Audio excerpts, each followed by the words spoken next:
I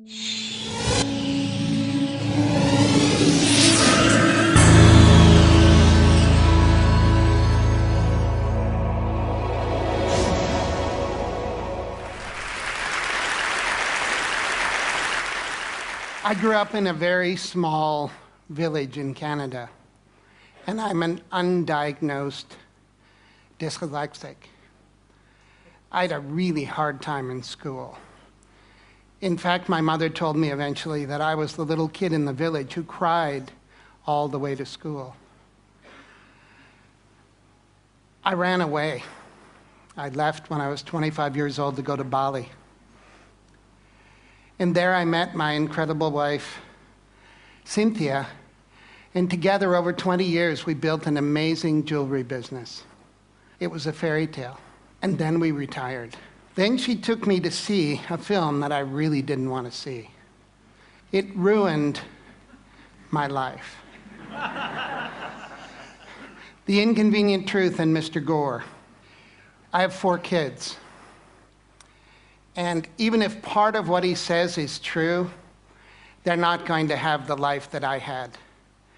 And I decided at that moment that I would spend the rest of my life doing whatever I could to improve their possibilities. So here's the world, and here we are in Bali.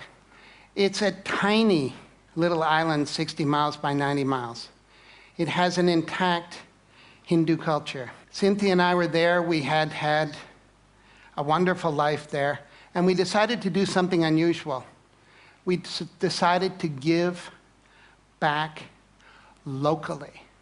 And here it is. It's called the Green School.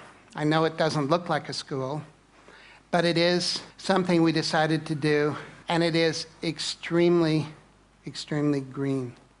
The classrooms have no walls. The teacher is writing on a bamboo blackboard.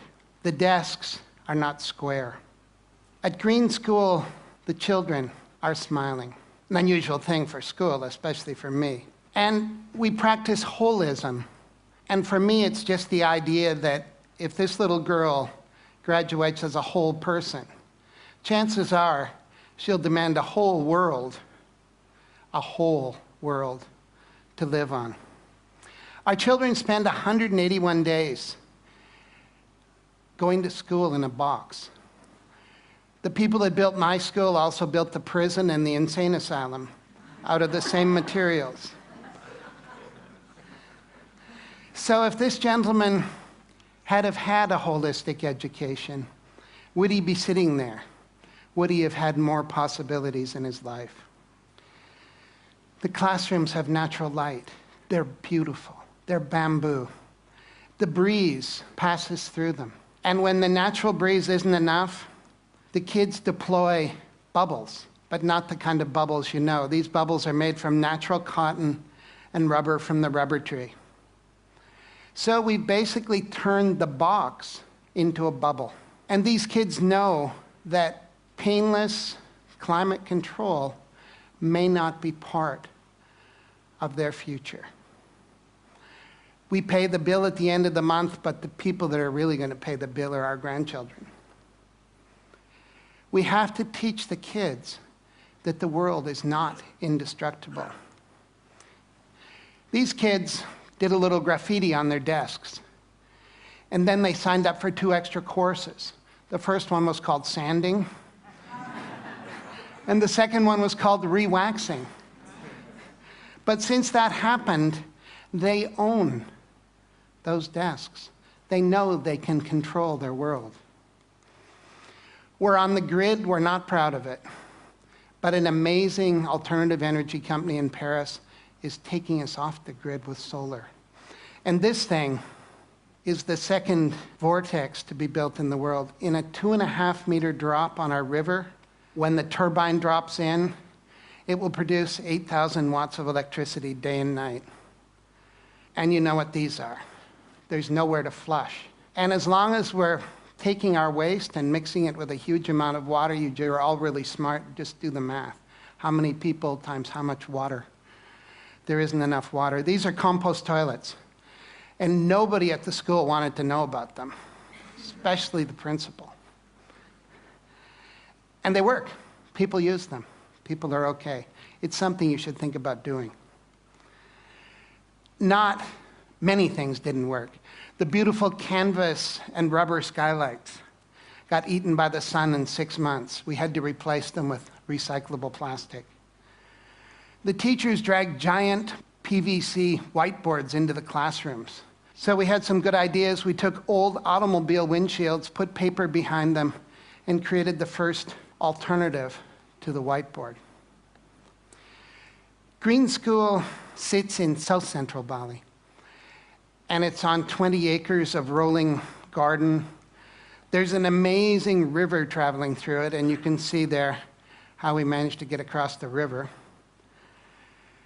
I met a father the other day. He looked a little crazed. I said, "Welcome to Green School." He said, "I've been on an airplane for 24 hours. I asked him, why? He said, "I had a dream once about a green school.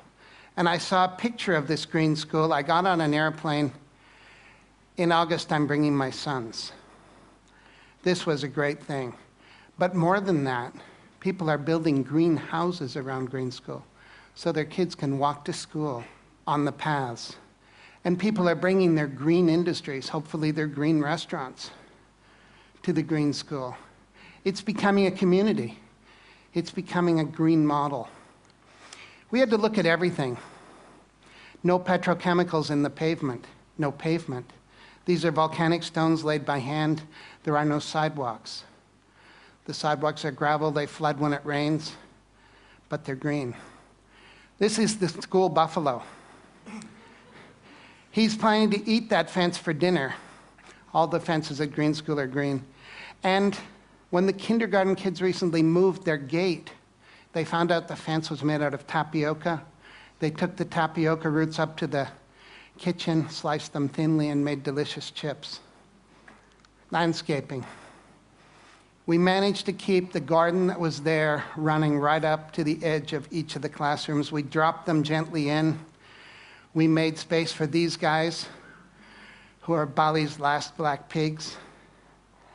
And the school cow is trying to figure out how to replace the lawnmower on the playing field. These young ladies are living in a rice culture, but they know something that few people know in a rice culture. They know how to plant organic rice. They know how to look after it. They know how to harvest, and they know how to cook it. They're part of the rice cycle, and these skills will be valuable for them in their future. This young man is picking organic vegetables. We feed 400 people lunch every day. And it's not a normal lunch. There's no gas. Local Balinese women cook the food on sawdust burners using secrets that only their grandmothers know. The food is incredible. Green School is a place of pioneers, local and global. And it's a kind of microcosm of a globalized world.